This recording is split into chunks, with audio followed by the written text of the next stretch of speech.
How much do you think I'm worth? I was in our dining room, which we never used, preferring the comfort and intimacy of the kitchen. Well, at least that's how it used to be. I would put our work table there. The ornamented table gave plenty of room to organize everything. I was a little obsessed with neatness, I'm afraid, and I really liked the diffused light in the room. She walked in. The new high-heeled shoes she had recently started wearing clattered across the floor, heralding her arrival. She called out to me, but I was right in the middle of something, so I didn't respond until I was done. "I'm here," I called out excitedly. "Can you come in for a minute?" She appeared in the doorway, rolling her eyes.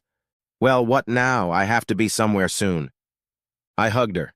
29 years old, 5'7" of 50 pounds, very nicely built. Nice tits, not big, but very responsive. No kids, so she didn't have to lose weight after giving birth. She was within a pound or so of when I married her 4 years ago. I had always liked her brown hair, and I was angry when she announced 4 months ago that she was going blonde. It made her look like, I don't know, kind of cheap, but my opinion might be a little biased. "It won't take too long, and besides, I have a feeling your appointment is canceled. Come on, the sooner you do it, the sooner I'll be off your back. And you've been pretty clear lately about where you'd like to keep me." She sighed, rolling her eyes exaggeratedly, sitting down across from me. "Thank you. Like I said, I'll try to be brief. I need you to think and be truthful. It's not a hypothetical question. How much would you value sex in terms of money? More specifically, I mean sex with you. Do you think there are different prices for different acts? I know that women of easy behavior have different prices, and how much call girls charge I have no idea, but probably a lot more. I need your help to try and establish a point of reference. Research, if you will. Do you think your value is as high as that of a courtesan, or as low as that of a street wench? Maybe somewhere in the middle. Should I consider intangibles? Enthusiasm, skill level, temptations such as lingerie, mood enhancers such as soft lighting, candles, strawberries, chocolates, motel rooms, and the like? This is where I want to get an overall assessment. Her mouth dropped open more and more as my monologue continued. When I paused to give her a chance to speak, her mouth slammed shut. "What are you talking about?" "It's not funny, Donald. More like stupid." "Well, okay, she called me by my full name.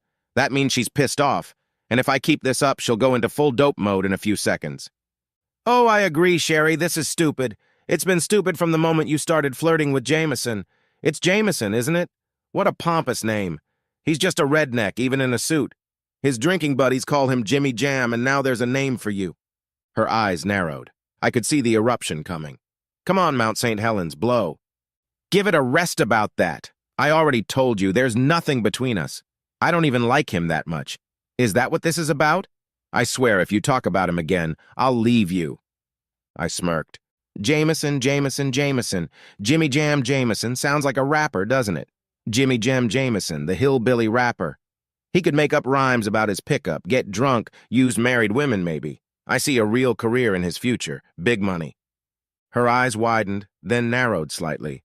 I think she was beginning to understand. "I'm sorry, Sherry. I lost my train of thought. It won't happen again. Let's get back to the sheep. You know, I didn't want to come here at first, even though I had a good career. But the longer I've been here, the more I like it. It was 22 degrees yesterday. I played golf the last week of February. I can't figure out what's going on with the weather. So I think I'm going to stay regardless of what happens next. You know what I like best about North Carolina? Here you can still sue for alienation of affection. Well, I mean, stealing a spouse. It's one of the few remaining states that allows you to do that. It takes a rare set of circumstances to actually get some money. But either way, I think it's a thought. That's why I'm doing all this research. I want to provide a detailed report, full details of the behaviors and their frequency, and how I arrived at these numbers. I have some videotapes, some witnesses, basically enough to establish a point of reference. But if you could clarify how much you think your pussy is worth, that would help a lot. Kind of like asking an expert. My lawyer laughed his ass off when I told him what I wanted to do, but he kind of backed it up at the end, something about precedence. Gee, it might just change the way people file these kinds of lawsuits. More money will change hands. Lawyers will be happy. Judges will be happy because it will make it much easier to determine monetary awards. So help me out on this one. If you don't cooperate, my lawyer will put your ass out there on the bench and be happy to sort out your case act by act. That'll be the testimony I'd like to hear. And enjoy the little favors. The meter will stop running the minute you sign the separation and divorce papers. We won't even embarrass you into getting served. Just walk into his office. Look how much money you and Jimmy Jameson will save once you move in together on gas and motel rooms. On the other hand, keep in mind that he has a spare bedroom if he can talk his wife into it. Oh, and I shared my research with her, and she's going to use it in her case against you. So maybe you can get together somewhere else. We'll even split the attorney's fees with her. I looked down at Sherry lying unconscious on the dining room floor. She hadn't fallen. It was more like a balloon losing air as she slid to the floor. So much for the expert counselor. Never mind. The documents are pretty self-explanatory. I printed out my research, put it in a nice folder, and put it on her chest. She'll see it as soon as she wakes up. Right now, me, my lawyer, and Mrs. Jimmy Jam are meeting for dinner at Pig Heaven, best barbecue place in town. Another thing I love about the South.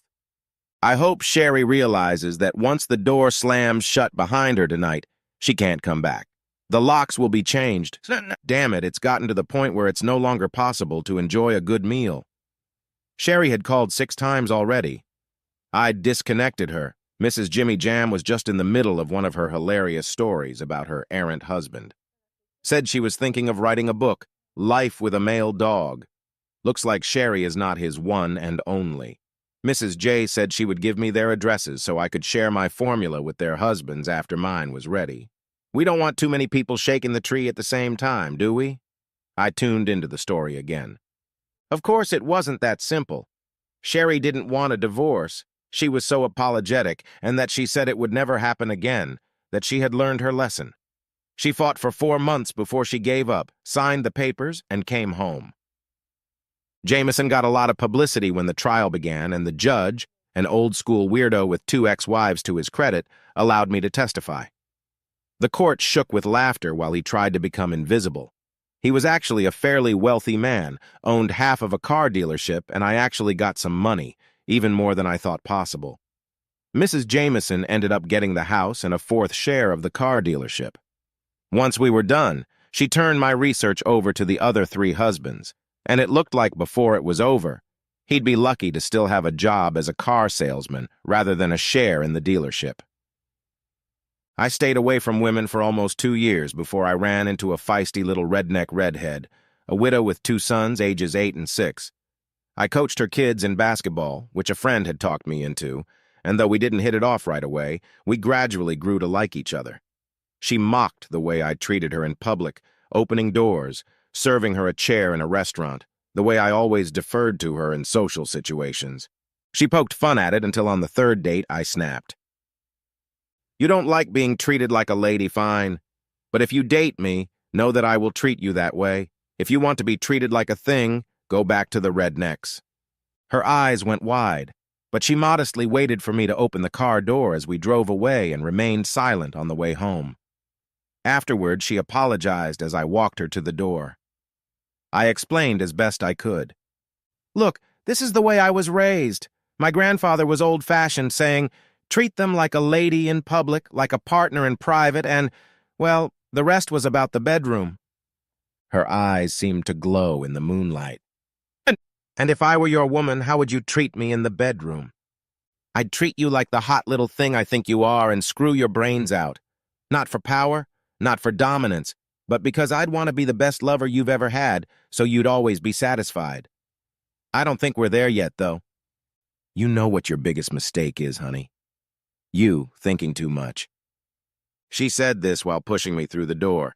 The next morning, we were late picking up the boys. Her mom looked at us and smirked silently. 8 months later, when we sat them down at the table and explained that I would be their new daddy in 4 months, they were overjoyed. We had developed an easy, teasing relationship, and I told the oldest that he would be carrying the ring. The younger one wanted to know what his role would be. Well, we're going to need a flower girl. Mommy, Daddy wants me to be the flower girl. Well, honey, I bet you'd look really cute in a dress. He looked like he was about to cry, so I picked him up and put him on my lap.